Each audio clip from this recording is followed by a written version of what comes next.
Welcome back to my real estate podcast with David Liberatore. I'm your host, and today we're diving into something that I think a lot of homeowners wonder about, but don't always get a straight answer on. What actually determines your Sarasota home's value? David, thanks so much for being here. Hey, thanks for having me. I'm excited to talk about this because it's one of the most common questions I get. And honestly, there's a lot of misconception out there.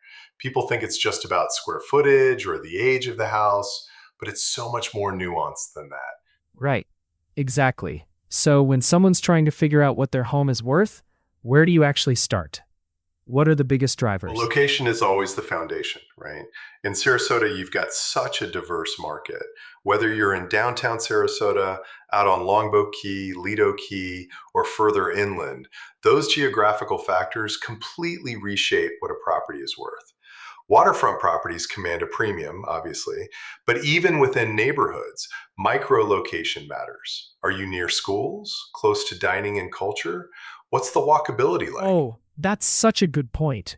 So it's not just beach or not beach. It's like, what's actually around you? I know we've covered some of these ultra-luxury communities before, like the Mark Sarasota downtown or One Park Sarasota. And I imagine those locations play a huge role in their valuations, right? Absolutely. Those mixed-use downtown properties have that urban lifestyle component built in. Same with communities like Aria on Longboat Key or Water Club. They're not just selling you a home, they're selling you an entire ecosystem.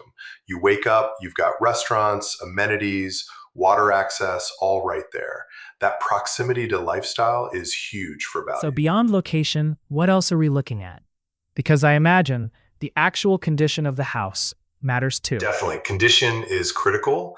We're talking about the roof, the foundation, the HVAC system, all those things that don't necessarily show up in photos, but can cost tens of thousands to replace.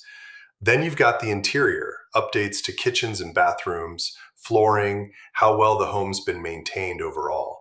A 30-year-old home that's been meticulously cared for can outvalue a newer home that's been neglected. No kidding. So it's like, you can't just look at the year it was built and assume anything. What about the actual features and amenities? Does that move the needle a lot? Huge factor. Square footage matters, but so does how that space is laid out.